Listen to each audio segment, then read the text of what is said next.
agradezco la presencia virtual del presidente honorario de la Academia de Ciencias Médicas de Córdoba, Senor Paelo, de los señores expresidentes, de los académicos, de los académicos y amigos.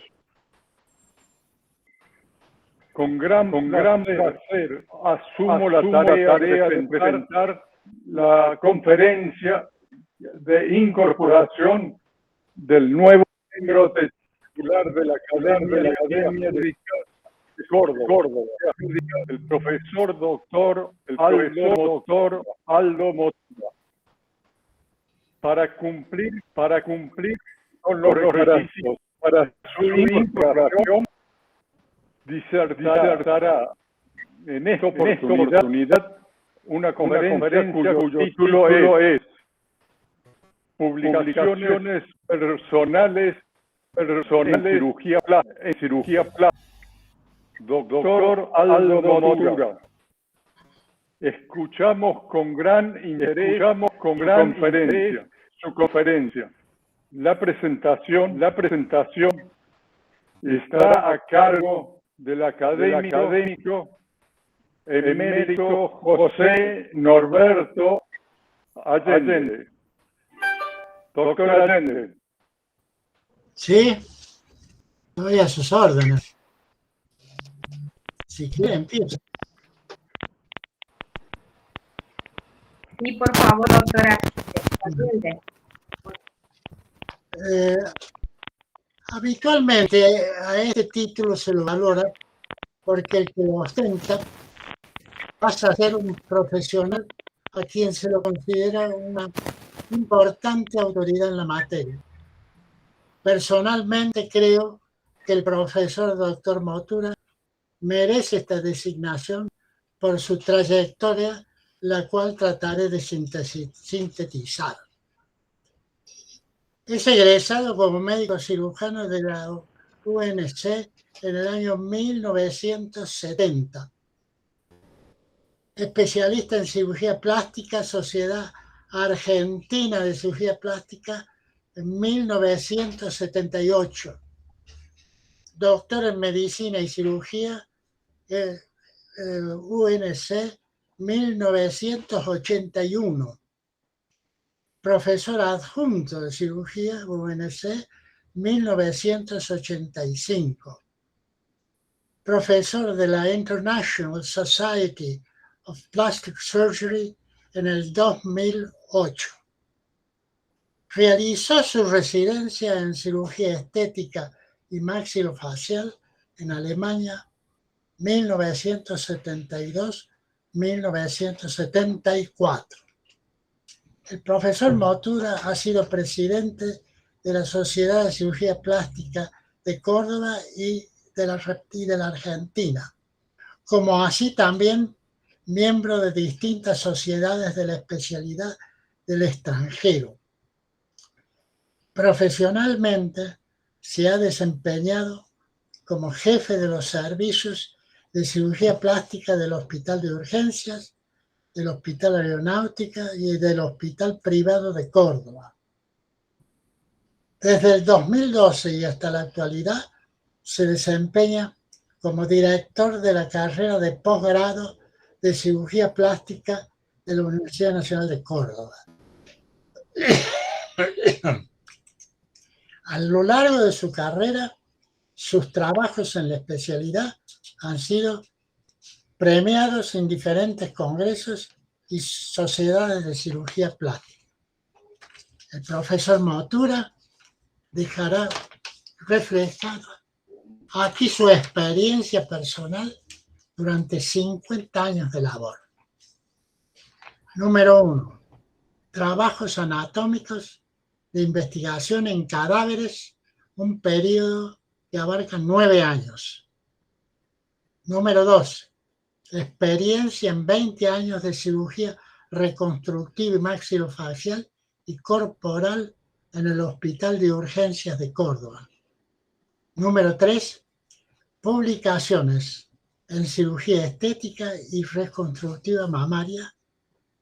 Dentro de la cirugía estética se destaca una forma particular, original, de realizar casi todas las operaciones con anestesia local ambulatoria. El profesor doctor Motura, lo escuchamos con gran placer, su conferencia. Y le agradezco ser su presentador, porque con usted me une una amistad de muchos años. Muchas gracias.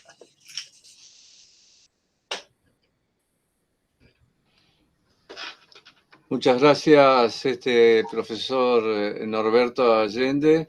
Efectivamente, hace tiempo que nos conocemos y agradezco sus conceptuosas palabras. También agradezco al académico doctor Bartolomé Allende por esta posibilidad y a la comisión directiva de la academia de permitirme esta presentación. Bueno, y sin más voy a tratar de conectarme para la presentación. Vamos a ver si puedo con esta tecnología. ¿Ustedes me ven? ¿Me escuchan? Sí, doctor. Sí, se está viendo, sí. Perfecto. Bueno, entonces puedo empezar. Elegí este tema de las publicaciones personales porque me fue difícil encontrar un tema específico para hablar de eso. Pero bueno, voy a dividir estas publicaciones, como ya lo nombró el doctor Norberto Allende, en la parte de mis años de anatomía, en la cirugía reconstructiva, en la cirugía estética, que estuve también muchos años dedicado a eso, y un capítulo especial a todo lo que he desarrollado sobre la anestesia local. Entonces, ahora empezamos con la parte de anatomía. Cuando yo estaba en Alemania, tuvo lugar acá en Córdoba el Simposio Internacional de Ciencias Morfológicas en el año 73 y ahí se presentó este trabajo que habíamos desarrollado en la cátedra de anatomía años anteriores sobre el nervio de Jaffe, que es una rama del nervio facial que se lesiona con frecuencia y que, bueno, acá se describían bien los nervios y había también dibujos anatómicos.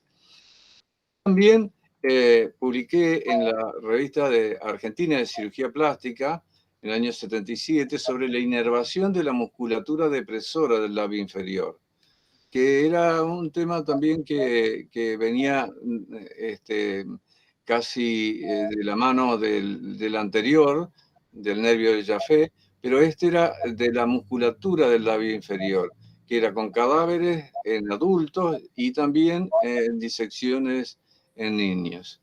Y cuando en mi pasaje por el Hospital de Niños, publicamos con el doctor Begué en esta, que era la revista europea de cirugía plástica, sobre la parálisis del labio inferior y la neurotomía selectiva. Es decir, cuando los pacientes tenían una parálisis de un lado, nosotros buscábamos el nervio que correspondiente a esa musculatura, lo seccionábamos y lográbamos así la simetría. También, después de mi tesis, publiqué sobre los principales troncos de la mama en la revista argentina de cirugía plástica en el año 82, y especialmente esta es una parte interesante de la tesis mía, que es sobre el sistema venoso superficial de la mama. Esto lo publiqué porque realmente no había trabajos sobre el sistema superficial de la mama. Es errático. Hay pacientes que tienen un drenaje superficial hacia arriba, hacia la cefálica, hacia las venas del cuello. Hay pacientes que tienen un drenaje predominante hacia la axila y otros hacia la mamaria interna. y esta que es la red de Haller, que se conoce como red de Haller, de los 10 cadáveres que disecamos, los encontramos solamente en uno. Bueno, y en cirugía reconstructiva, en mi paso por el hospital de urgencia, también tengo varios trabajos publicados, uno sobre las heridas complicadas de miembro inferior, que hacíamos en ese tiempo que no había todavía la microcirugía, colgajos cruzados de pierna, y que yo le agregué como un ingrediente en el colgajo que se levantaba la fascia, porque por ahí pasan los linfáticos y esto ayuda muchísimo en el retorno venoso. Entonces tallábamos un colgajo, lo colocábamos sobre la zona lesionada y esta herida eran cubiertas con un colgajo bastante acolchadito.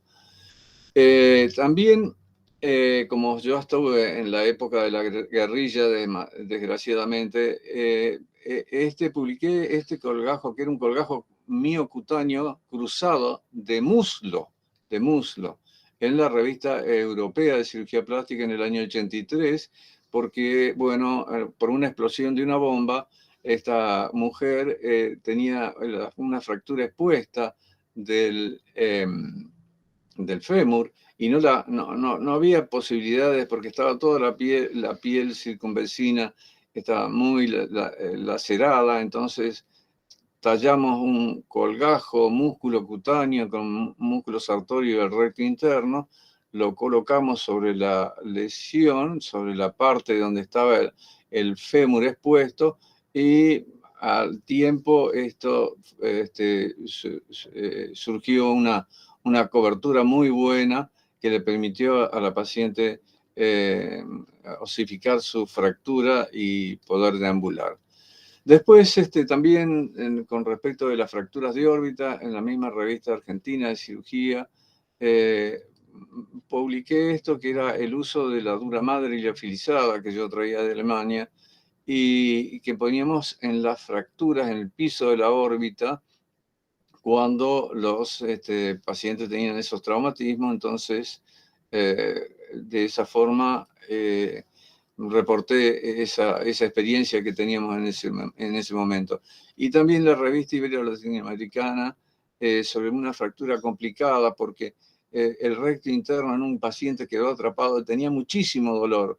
Y yo, sin saber de qué se trataba, lo llevé a cirugía, lo exploré y era realmente que el músculo había quedado atrapado.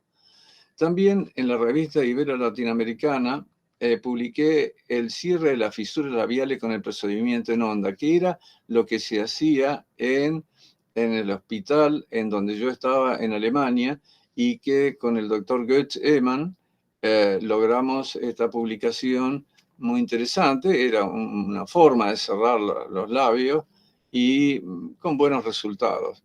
Y también en esta misma revista de cirugía plástica argentina publiqué sobre la malla adhesiva para fijar los injertos sin sutura, porque hacíamos un montón de injertos de piel y esto fijaba el injerto sin necesidad de tantas suturas, y cuando eran lesiones extensas, esto simplificaba mucho los injertos de piel. Y también, con el doctor Occhiusi, publicamos el uso de la cinta Microform en cirugía plástica mentoniana y submandibular.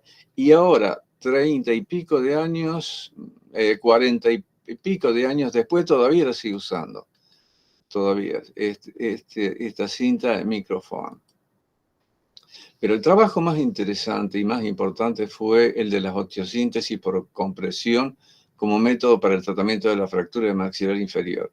Porque en ese tiempo existía la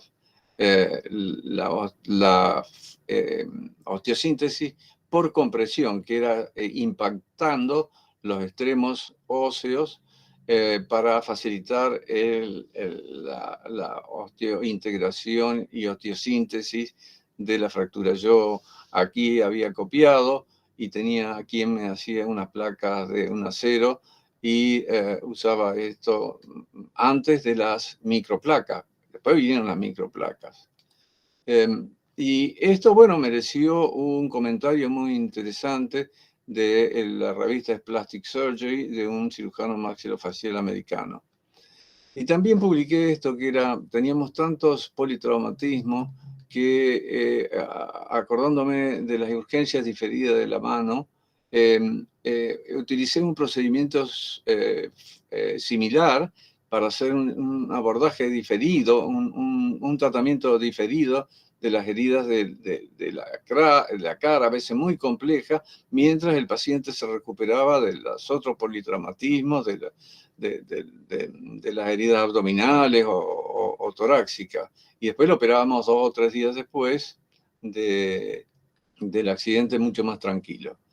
Y con respecto a la cirugía estética, voy a comenzar con la cirugía estética facial, que en la misma revista de cirugía plástica publiqué esta, que fue un trabajo muy interesante sobre la cirugía del párpado inferior. Nuevo concepto, porque hasta este momento se resecaba un poco la piel y algunas bolsitas, pero yo introduje este concepto de tensar el músculo orbicular, porque es el músculo orbicular en realidad el que tiene todas el que produce toda la flacidez, las arrugas y también las ojeras. Y el reposicionamiento de algunas veces de las bolsas adiposas, en vez de resecarla, reposicionarla. Y una tabla para saber qué hacer en la cirugía del párpado inferior cuando los pacientes son jóvenes o cuando los pacientes son añosos, que es totalmente distinto. También en la revista de cirugía plástica presenté una técnica sobre el lifting frontal abierto sin sección de la galia, que hasta ese momento se seccionaba toda la galia. Y yo hacía una aplicatura en la galia que podía ser delante del pelo o en el medio del cuero cabelludo. Y después eso también salió publicado en un capítulo, en un libro en Alemania, con la editorial Springer, y sobre el mismo tratamiento, el mismo procedimiento, pero vean ustedes, esto era lo que yo evitaba que se seccione como hasta ese momento se hacía, porque acá van todas las venas, todas las arterias del cuero cabelludo, y los pacientes cuando no lo hacía se quejaban de que se les caía el pelo. Años después de la cirugía se les caía el pelo. Y de esta forma, bueno, uno no evitaba la sección de las venas y de las arterias del cuero cabelludo. Esta técnica también fue publicada en la tercera edición del tomo segundo del libro de Koifman, que es son varios libros, es un tratado de cirugía plástica, y yo tengo en el artículo, en el capítulo 122 también eso mismo, que permitía que los pacientes puedan elevar las cejas, y eso mismo también en un libro, en un capítulo de un libro de cirugía estética de la región frontal que fue publicado en Brasil, y yo escribí el capítulo 12 sobre el mismo tema, con más lindos dibujos, y esta era lo que uno evitaba, toda esta irrigación y todas estas arterias y venas y los cuidados que había que tener con las ramas del nervio facial. Esto es del capítulo ese. Bueno, después también hay 2 tipos de revistas que son de nombres parecidos. Esta es la revista Aesthetic Plastic Surgery, que es la revista de la Sociedad Internacional. Y después hay una revista que también se llama Aesthetic Surgery, sin el plastic, que es la revista americana de cirugía plástica. Bueno, en esta revista Aesthetic Plastic Surgery publiqué este trabajo sobre cervical retidectomy, que quiere decir el lifting del cuello. Y en el lifting del cuello yo mostraba que había una posibilidad de tensar el cuello hacia la parte lateral, otros en algunos otros casos, como esta mujer, por ejemplo, de tensarlo hacia la parte media y lateral, y en algunos otros casos de resecar la parte adiposa, como tenía esta señora de este lado, y en otros casos que eran cuellos adiposos, hacer lipoaspiración. También en la revista Aesthetic Plastic Surgery publiqué, esto ya hace menos tiempo, una técnica que se llamaba SPA para el facelift, para el lifting, que es una aplicatura y del músculo platisma, que es el músculo que sostiene toda la cara, y que con esta técnica yo propugnaba no llegar hasta la parte más central, que era la que se tendía siempre el lifting hasta casi la boca, porque acá estaban las arterias, las venas faciales, todo el drenaje linfático se produce en la cara hacia el cuello, en esta parte de la cara. Entonces, de hacer el lifting mucho más reducido, una aplicatura del platisma y, bueno, también esa técnica apareció en un libro que se llamó Rejuvenecimiento Facial, Concepto Latinoamericano, y en el capítulo 22 también esa técnica mucho mejor explicada, porque era cuando operábamos la cara, cuando operábamos el cuello, cómo se hacía la aplicatura, y bueno, y también en otro tema, como es la cirugía de los labios, publiqué en la Revista Argentina de Cirugía Plástica varios problemas que suelen tener los labios, distintos, ¿no? Algunos son labios muy gruesos, muy grandes, otros labios son muy cortos, otros labios son muy largos, y a veces la boca es muy amplia. Los otros días vi un paciente justamente con la boca muy amplia.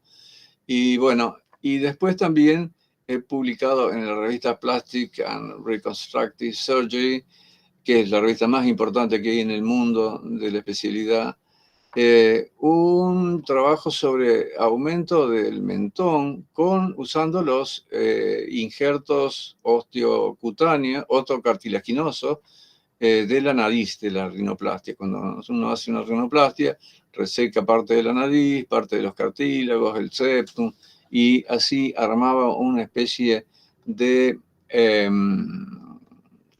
implante, de prótesis, que todavía sigo haciendo esto hoy en día, y lo colocábamos, y después con el paso de los años había una osteointegración de este injerto osteocartilaginoso con el reborde maxilar.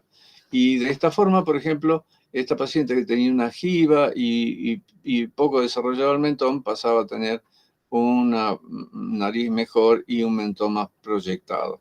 Como en este caso también, una jiba, la resecaba y la colocaba en el mentón, y se lograba un equilibrio mayor usando los mismos materiales del paciente.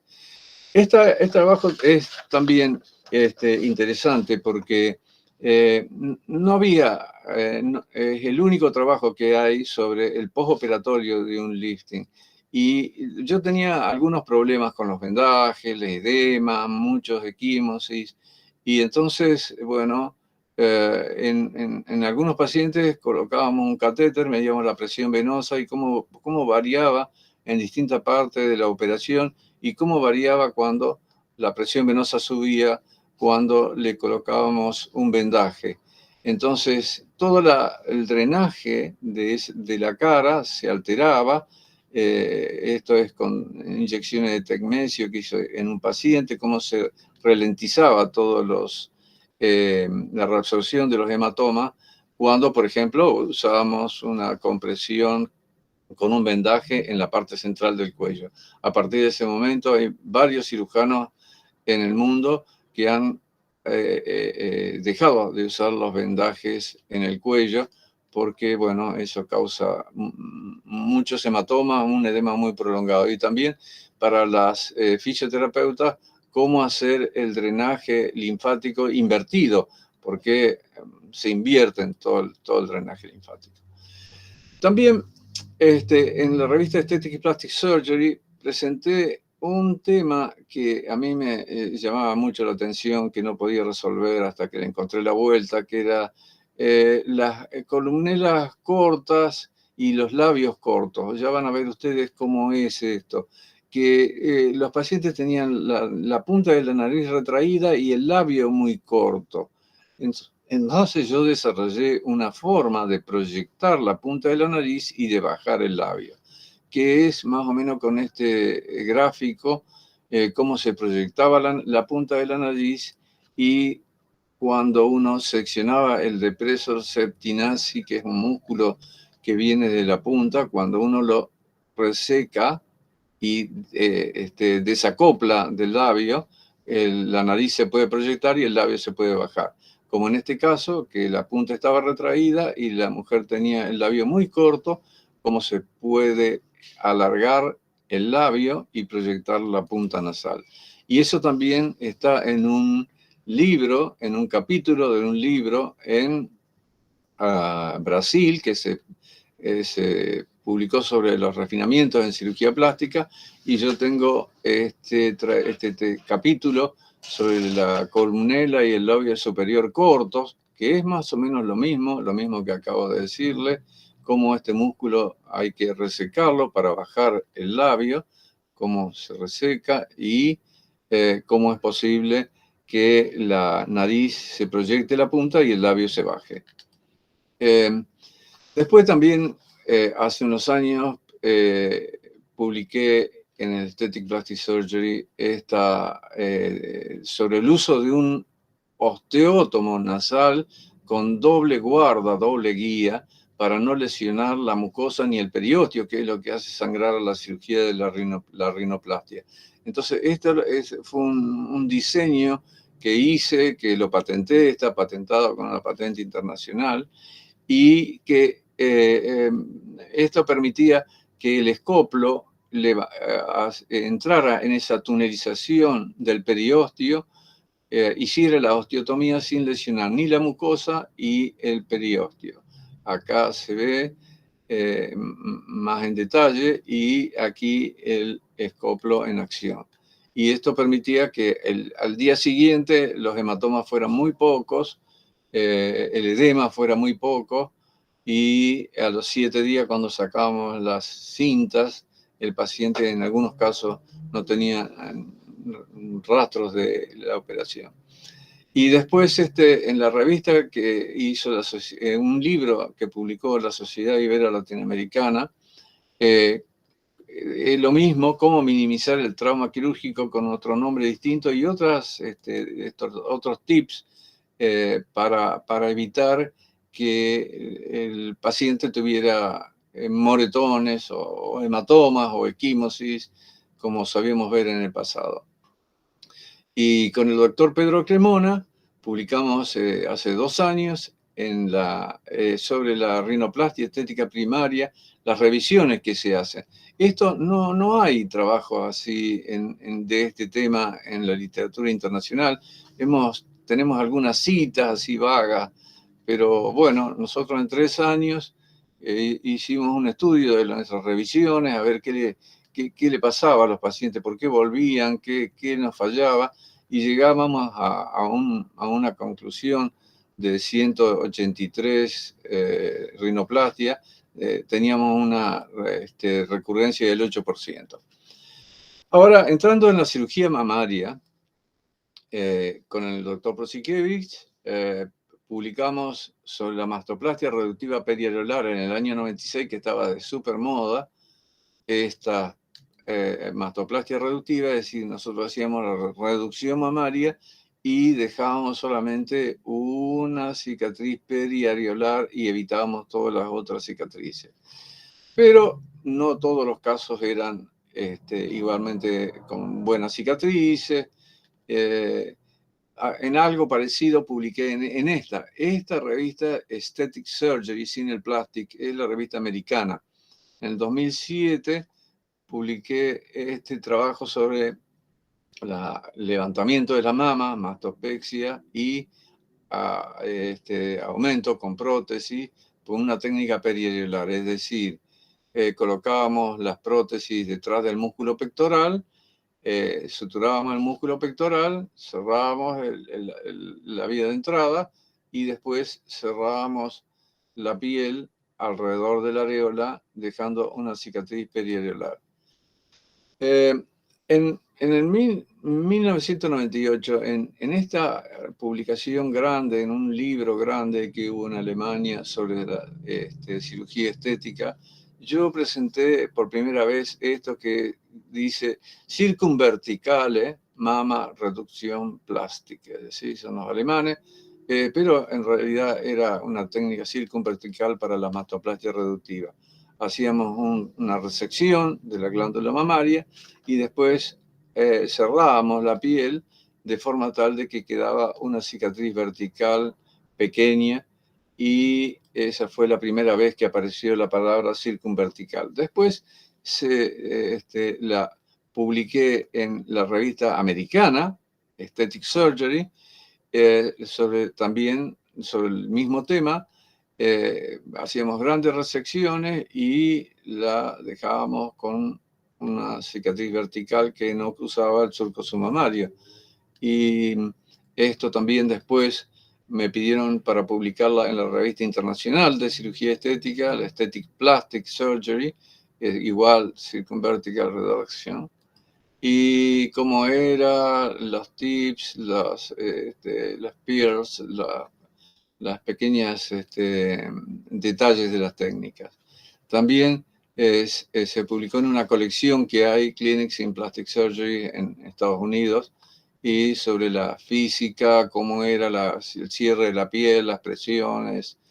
Y también en el libro de Koifman, en uno de los capítulos de Koifman, mastoplastia reductiva circunvertical, más o menos lo mismo, a veces con algún enfoque diferente, pero todo terminaba la reducción con una cicatriz vertical, evitándonos las cicatrices horizontales.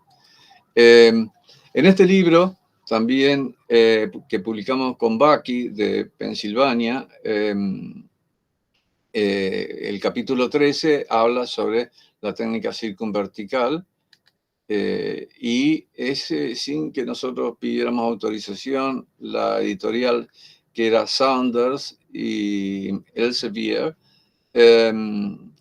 ellos publicaron este mismo libro en coreano, y este es en coreano, el subtítulo, y esto todo coreano. A mí me llegó el libro, no me pidieron autorización, nada. Y era la misma técnica, es el mismo capítulo que está en inglés. Después, en este libro, que es como un tratado de cirugía de la mama, estética y reconstructiva, de esta mujer, Elizabeth Hall Finlay, que son de Canadá, el capítulo 28 también sobre Circumvertical Breast Reduction, que es lo mismo, más o menos el mismo tema, con otros puntos de vista y otras acotaciones. Y lo mismo pasa con este libro grande, que son de los principios de la mastopexia y reducción mamaria, que yo tengo el capítulo 68 sobre lo mismo, el mismo tema, la reducción mamaria, cómo hacerla y cómo cerrarla, y cómo que termine todo esto en una cicatriz más pequeña. Ahora, con respecto a las prótesis, en este libro, en este capítulo, yo escribí sobre el abordaje subpectoral en las cirugías de aumento mamario. ¿Por qué subpectoral? Porque tiene muchas ventajas, y ellos también lo publicaron, ese mismo capítulo, en el libro publicado con Bucky. También sobre aumento mamario, sobre cirugía de colocar implantes y todo eso. En este libro de estas dos autoras, que son alemanas, que publicaron en inglés este libro, Innovations in Aesthetic Surgery, publiqué en el capítulo 48 pequeñas perlas, así, detalles de cómo hacer con el músculo pectoral, cómo no hacer, cómo distender la cavidad del músculo pectoral con compresas, y después cómo cerrar esta. Y en reconstrucción mamaria, en el tema de la reconstrucción mamaria, en 1996 publicamos con los doctores Ábalos, el profesor de Castillo, la doctora Zunino y el doctor Pucci, cirugía reconstructiva de la pared torácica. Esto es muy, muy interesante, porque acá hicimos un raconto de todo lo que llevábamos hecho en reconstrucción de tumores avanzados y recidivados de la mama, 15 en total, y los colgajos que habíamos utilizado, los injertos, todo eso. Y después, esto era de la mama, y después de los tumores avanzados y recidiva de la pared torácica. También un raconto de los colgajos que usábamos cuando había grandes resecciones, y el que habíamos hecho en la cirugía reconstructiva de la radionecrosis, porque en ese tiempo recibíamos muchos de los pacientes irradiados con cobalto de 20, 30 años atrás, y había muchas posibilidades con ese tema tan difícil. También publiqué en la revista Argentina de Cirugía Plástica sobre el colgajo axilar para la reconstrucción mamaria, es decir, esta paciente que tenía una recidiva local. Hicimos un colgajo de la región subaxilar y logramos tener un resultado muy bueno. Y con el profesor de Castillo, resulta que en los años 90 nosotros colocábamos mucho las prótesis por vía axilar, mucho. Y éramos muy cuestionados porque decían que, bueno, que eso alteraba el ganglio centinela. Bueno, como nosotros trabajábamos en conjunto con el profesor de Castillo, en 2 pacientes operados por mí años anteriores que tenían prótesis de mama, bueno, tuvieron cáncer de mama, y en ellos estudiamos bien el ganglio centinela, para lo cual inyectábamos tecmesio el día anterior, el azul de metileno ese mismo día, localizábamos el ganglio centinela, y en los 2 casos que los pacientes se pudo hacer bien el diagnóstico de el ganglio centinela, lo cual demostraba que efectivamente la vía axilar no alteraba en lo más mínimo el diagnóstico de cáncer. Y esto es un caso que reporté en la revista Aesthetic Plastic Surgery en el 2007, porque fue un caso realmente muy difícil para mí. Esta paciente viene para hacerse una reducción mamaria, una chica joven, con mama muy grande.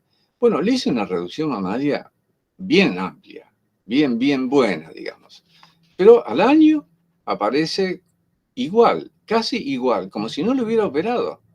Entonces, junta médica con distintos profesores de la universidad y todo, y decidimos, bueno, no, vamos a hacerle una adenomastectomía y que se acabe de una vez el problema. Pero se embaraza y 4 meses después, era de Santiago, del Estero, esta chica aparece con esta hipertrofia inflamatoria gigante de la mama, esta misma, que yo creí que no le había dejado nada, con esta hipertrofia gigante a los 4 meses. Y a los 6 meses se había transformado en esto. La pobre chica no podía ni siquiera deambular por el enorme peso que tenía, y se pasó los últimos meses en la cama, los últimos meses de su embarazo. Y después, tiempo después, cuando ya había tenido el chico y todo había andado bien, viene para un control y yo le saco esta foto. Nadie pudo explicarme hasta ahora qué es lo que esta chica habrá tenido, una hipersensibilidad, dice. Bueno, la cuestión que hice esa publicación. Ahora, sobre la cirugía estética corporal, también en grandes obesos, publicado en la revista Argentina sobre el riesgo real, es decir, el preoperatorio, el intraoperatorio, el postoperatorio, porque los gordos, los grandes obesos son realmente un problema. También en este libro de Koesman, publicado sobre 5 cirugías, 5 abdominoplastias no convencionales, es decir, ninguna de las que nosotros hacemos habitualmente. Por ejemplo, esta paciente tenía irradiado el abdomen inferior por un cáncer y tenía este abdomen que nosotros lo mejoramos mucho con una cirugía hacia arriba. Esta también tenía esta cirugía anterior.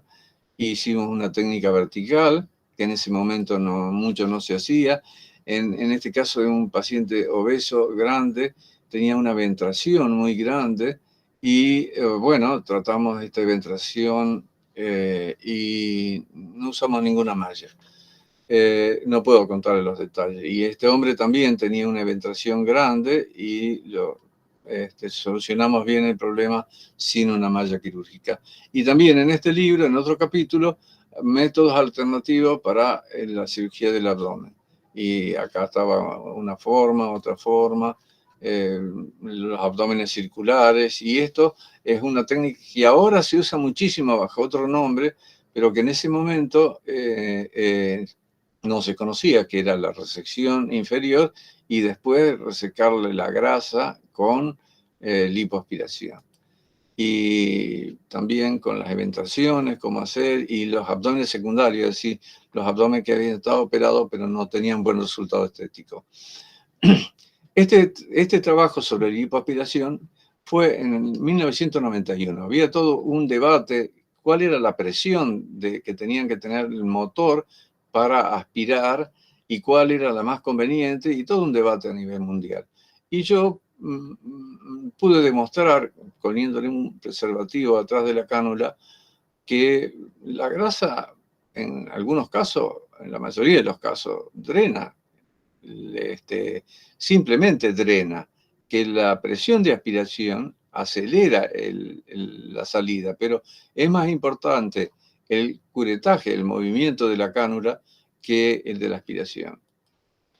Y también publiqué esto, que también fue un caso que es el único que hay en la literatura, sobre la hipertrofia de los labios mayores. La hipertrofia de los labios mayores, esto ya le voy a mostrar qué problema clínico es, pero este es el preoperatorio, la marcación y cómo hacer para resecar los labios mayores y no llevarse por delante los nervios pudendos, que son los que dan la sensibilidad a toda esta parte. Bueno, este es el resultado de la operación, el resultado de lo que yo le saqué, en un postoperatorio alejado, pero el problema era este. La mujer se ponía su ropa interior y el bulto que le causaba los labios inferiores, los labios mayores, era tan grande que ella tenía mucha vergüenza porque la gente la miraba como si fuera un hombre. Y ella me decía, doctor, no puedo ir a la playa, no puedo ir a la pileta, no puedo ir a ningún lado porque todos me miran. Parezco un hombre. Y en realidad ustedes vieron que tenía los labios mayores bien grandes. Y también en este trabajo de cirugía íntima femenina hice un comentario sobre este artículo muy lindo de la doctora, de una doctora de Rosario, y con el doctor Fernández publiqué lo que fue la tesis de él, que era la eficiencia de una rigotomía asociada al injerto de grasa para mejorar las cicatrices. Es decir, todas estas cicatrices uno las puede mejorar con injertos de grasa. Y eso es la tesis de él. También, bueno, y ahora por último voy a hablar sobre la experiencia en el área de la anestesia local. Esto comenzó en el año 90, mi primera publicación, una publicación muy pobre, pero fue la primera. Después, en el 92, ya hice una publicación mucho más interesante en la revista Aesthetic Plastic Surgery sobre anestesia local en la mastoplastia reductiva como una forma de cirugía ambulatoria. Y que lo que usaba, la solución, que era lidocaína, bupivacaína, epinefrina y solución salina, unos 400 centímetros cúbicos, y cómo se infiltraba la glándula, la técnica para infiltrar, y cómo se podía reducir el volumen mamario con una reducción con anestesia local. En 3 pacientes tomamos cada 15 minutos el nivel de lidocaína en sangre y comienzan los signos tóxicos cuando tiene más de 5 miligramos, y estos eran todos menos de 0. Todo en los 3 pacientes cada 15 minutos. También empezamos las compresas, que eran significativamente mucho menos impregnadas en la sangre que en la técnica sin anestesia local. Y también en estos pacientes hicimos un control del hematocrito 24 horas después de la operación, un trabajo muy interesante. También el año siguiente publiqué también con anestesia local para abdominoplastia, lipoaspiración y operaciones combinadas. Y en un paciente que tenía un abdomen grande, le hice la mitad sin infiltración y la mitad con infiltración. Y miren ustedes la enorme diferencia que había en las compresas y la pérdida de sangre entre un abdomen que no estaba infiltrado y un abdomen que sí estaba infiltrado. También publiqué sobre la técnica de anestesia para las operaciones de implantes subpectorales transaxilares, porque colocábamos muchos implantes transaxilares con anestesia local y como se debería hacer. Y en este libro, que publiqué varios capítulos, pero todo esto eran cirujanos muy importantes en el mundo, muy importantes, y yo estaba acá. Sobre anestesia local en la cirugía estética. Está en alemán, pero acá la introducción, la elección de los pacientes, la elección de los anestésicos, la elección de los vasoconstrictores, las pruebas, la infiltración, la absorción, las complicaciones, las complicaciones de la anestesia local, la bradicardia, taquicardia, hipotermia. Bueno, y también en el libro de Koifman, el último libro de Koifman, en el tomo 1, cirugía plástica mayor bajo anestesia local, este capítulo lo mismo, nada más que en español y con dibujos más lindos. Y también en este libro de un alemán, de editorial Springer, anestesia local para cirugía facial, cómo hacer, cómo diluirla y qué cantidad poner en cada parte de la cara. También este trabajo era un trabajo muy interesante sobre cirugía estética ambulatoria y las drogas usadas en anestesia local, porque el cirujano que hace anestesia local tiene que saber de las drogas y saber las indicaciones, contraindicaciones y problemas y cómo resolverlos. Este trabajo, que es un trabajo que se perdió porque esta revista no tenía mucha difusión, es una lástima porque se trató sobre la elección del paciente ideal para la anestesia local. Es decir, en qué edad, a quién operar, a quién no, cómo seleccionarlo, cuáles son los pacientes buenos, cuáles son los pacientes malos para la cirugía, para la anestesia local. Y con el doctor Prosikevich hemos hecho este trabajo, que fue un trabajo de investigación en el Hospital de Clínicas, en Cerdos, que realmente fue muy original, porque no se sabía cuánto era lo que se perdía de la anestesia local durante la cirugía. Entonces, inyectábamos el abdomen de un cerdo y tomábamos cada 15 minutos muestras de sangre y después ese mismo cerdo, 3 días después, lo infiltrábamos otra vez y cada 15 minutos le hacíamos la operación como una operación de un ser humano, del abdomen, y la curva de absorción era exactamente la mitad. La mitad de lo que nosotros infiltrábamos se perdía en la cirugía. Es un dato muy importante que no se conocía. Y a raíz de eso, bueno, hubo en la revista Plastic Surgery una correspondencia grande entre distintos cirujanos, que algunos lo hacían de una manera, otros de otra. Y, por ejemplo, aquí sobre la técnica tumescente para el facelift. Este trabajo también se perdió. Este es un trabajo hermoso que yo hice de investigación sobre la historia de la anestesia local. ¿Cuándo comenzó la historia de la anestesia local? En 1860 comienza a aparecer la cocaína como anestésico local y Karl Köhler, un cirujano oftalmólogo de Viena, hace la primera catarata con anestesia local y de ahí en más aparece la anestesia local, al principio inyectando cocaína y después aparece ya la novocaína, aparece la epinefrina, que se llamaba, tenía otro nombre, no me salió. Y Heinrich Braun, un cirujano de Halle. Este hombre escribió el primer libro de anestesia local.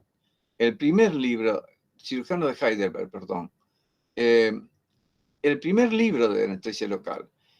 Tuvo tanta aceptación este hombre en 1905 que tuvo 8 reediciones, porque fue el primer libro en el mundo que se había con una ventana nueva, porque hasta ese momento los pacientes se operaban con cloroformo y éter y era bastante riesgoso. Eso sobre la historia de que todo esto sucedió en Alemania. Y esto es lo último que les muestro, que es, esto es un tratado de cirugía plástica que se edita cada 10 años y hace 3 años se editó en la tercera edición y en el volumen 1 me pidieron que escriba la anestesia local en cirugía plástica.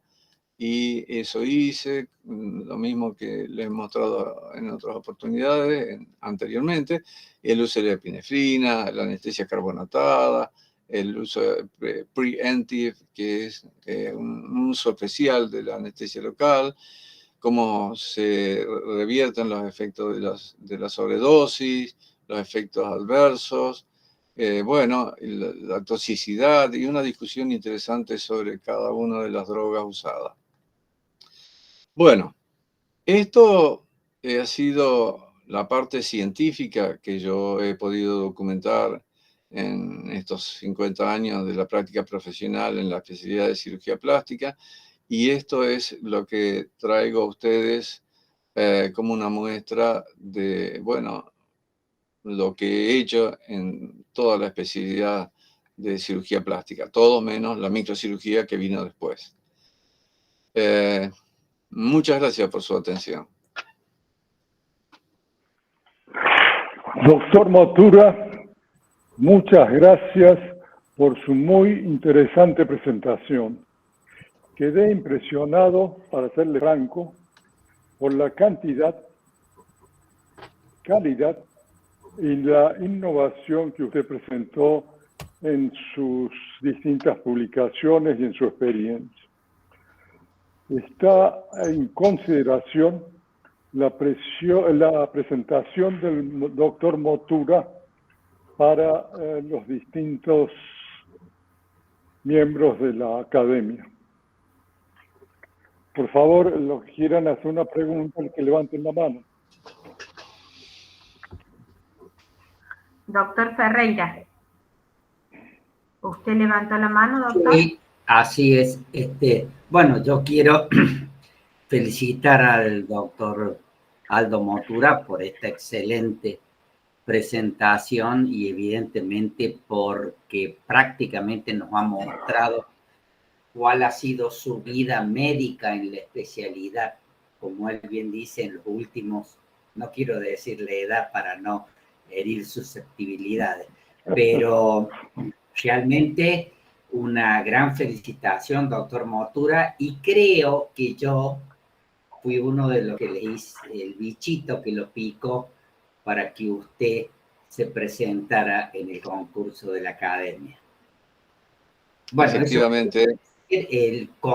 Su trabajo lo conocía antes que esto, pero de todas maneras también. Yo no sé si en Córdoba hay alguien que tiene tanta diversidad y calidad de presentaciones y publicaciones internacionales en paper, en revistas con referatos y por supuesto también en capítulos de libros y tratados de su especialidad. Muchas gracias por su presentación, doctor Motura. Gracias, doctor Ferreira.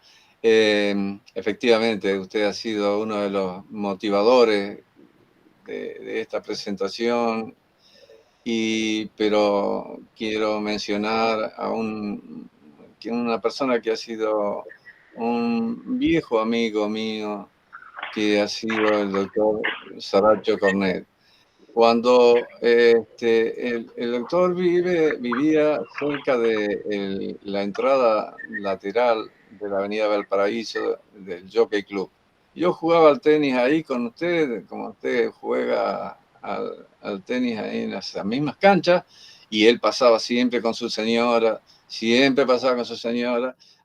nos hablábamos a través del alambrado, y él me decía, vos tenés que ser miembro de la sociedad. Y yo le decía, Cacho, no, por esto, vos tenés que ser, y tanto, que después, cuando recibí tu invitación, toda de lo más afectuosa, el doctor Moreno también ahí contribuyó también con entusiasmarme, y bueno, y aquí estoy con mucho placer, mucho gusto, y es un honor para mí estar entre la gente más honorable, digamos, o científicamente más renombrada del centro del país.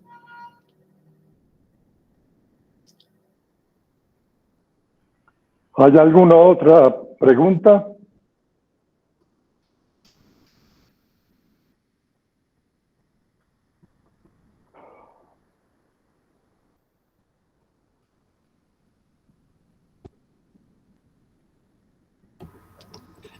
Yo quiero aclarar que está bien, esto ha sido las publicaciones que yo he podido presentar, pero tengo algunas otras.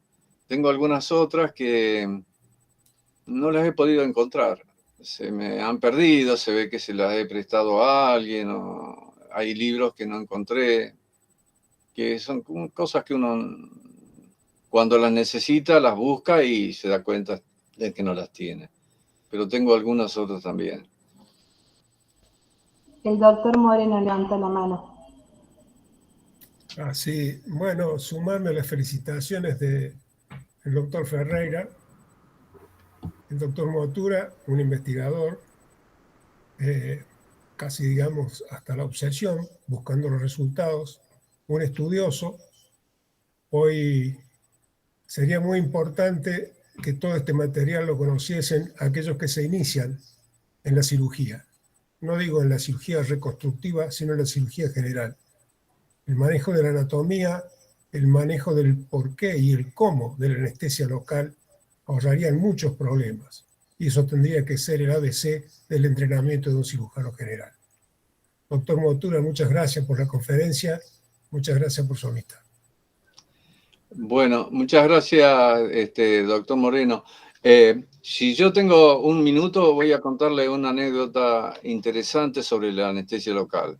Cuando yo llegué al hospital San Roque, casi todos los cirujanos hacían los apéndices, las hernias, las varices con anestesia local. Bueno, yo aprendí así, como una cosa natural, que eso era así. Y eso, bueno, pasa el tiempo, y cuando yo incorporo ya bien este tema a la cirugía estética, una vez que yo era miembro de la Sociedad de Cirugía General, presento este tema de la cirugía en la Sociedad de Cirugía General, y el doctor Nani, muy educadamente, me dijo que eso ya estaba publicado y que ellos habían aprendido todo eso del doctor Wisniewski. Para mí el doctor Wisniewski todavía era desconocido. Bueno, entonces salimos al hall, terminó la disertación, salimos y él me contó, sí, que el doctor Wisniewski hacía anestesia local, de todo, era una persona muy bueno. Y ahí conocí el doctor Wisniewski. Cuando estaba en el hospital privado, tenía el consultorio mío de cirugía plástica y al lado el consultorio del doctor Babini. Así que, bueno, toda la semana, 1 o 2 veces, charlábamos entre paciente y paciente. El doctor Babini era un ser maravilloso y lleno de experiencia, Entonces, no sé cómo sale el tema. Y me dice, sí, claro, si Wisniewski lo trajo Lázaro Langer. Y me cuenta la historia. ¿Cómo le digo yo a Langer? Sí, el que era cirujano, el profesor Langer era el cirujano de tórax del Hospital Córdoba y invita a Wisniewski. Se ve que en ese tiempo eran pocos los cirujanos buenos y se conocían todos, ¿no? Y lo invita a Wisniewski, viene Wisniewski y hace una operación de tórax con anestesia local en el Hospital Misericordia. Wisniewski. Bueno, imagínense, me dice Babini, y yo tengo una foto de él. Ay, le digo, doctor, y la encontrarás, sabrán. Sí, claro que sé dónde está, sí, es una de las fotos más importantes de mi vida, bla, bla, bla. Y me la trajo, y yo tengo una copia. Así que tengo una copia de don Wisniewski. Wisniewski, después, en el año, cuando Brown publica su libro, claro, tiene una aceptación mundial porque se salía del cloroformo y el éter. Entonces ese libro, que es un libro extraordinario, que está en la biblioteca aquí de la Facultad de Medicina, en la Ciudad Universitaria, ¿quién tenía ese libro de Brown, de anestesia local? Mirisi. Yo una vez dando vuelta ahí por la biblioteca, que antes lo hacía más seguido eso, viendo todos los libros de Mirisi, por ahí veo un libro en alemán que dice anestesia local. Voy, lo saco y veo, para mi sorpresa, que era el libro de Brown. No lo podía creer. Yo no podía creer. Bueno, en ese libro de Brown está todo lo que ustedes se pueden imaginar. Bueno, entonces Wisniewski toma esa idea y hace una dilución masiva, lo que él llamaba masiva, porque claro, no tenían anestesistas. Los rusos no tenían anestesistas. Durante la guerra fue una tragedia, la Primera y la Segunda Guerra, porque no tenían médicos.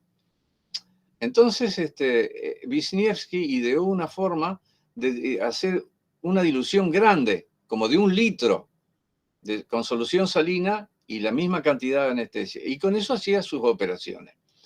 Tanto fue así que en 1954, en el Congreso de Cirugía General de Berlín, reporta 1557, creo que eran, 1557, 54 o 57, no me acuerdo bien, operaciones de cirugía torácica con lo que él llamaba anestesia masiva. Masiva, no más IVA, masiva, de masa. Así que, bueno, los finoquietos, los tratados de cirugía que tienen el finoquieto, el primer libro es sobre anestesia local. Es un libro muy interesante porque es también, no le digo una copia porque eso no es una copia, pero es un desarrollo del libro muy parecido al de Brown, de 20 años atrás, en español. El primer libro de Enrique y Ricardo Finoquieto. Y ese libro yo lo tengo. ¿Cómo tengo ese libro? Porque me lo regaló Julio Weinstrocki. Una vez yo estaba en el consultorio de él y veo ese libro y digo, no puede ser que este libro, a ver. Y ahí nomás abrió la biblioteca y me dice, ¿te gusta este libro? ¿Te interesa este libro? Tómalo. Era del padre. Pero los finoquietos hicieron un tratado muy, muy, muy lindo sobre toda la cirugía y un tomo es de anestesia local. Y está en español. Y eso sirvió para toda América Latina, ¿no? Bueno, quería contar eso, que es un episodio interesante de la historia. Bueno, muchas gracias, académico Aldo Motura, por compartir con nosotros su vasta experiencia sobre cirugía reconstructiva. Fue un placer escucharlo. Reciba en forma virtual este certificado que lo acredita como miembro titular de la Academia de Ciencias Médicas de Córdoba. Felicitaciones. Muchísimas gracias. Muchísimas gracias, doctor Bartolomé Allende, académico Bartolomé Allende. Para mí es un honor y es un gran placer poder estar entre ustedes, algunos de los cuales han sido profesores míos.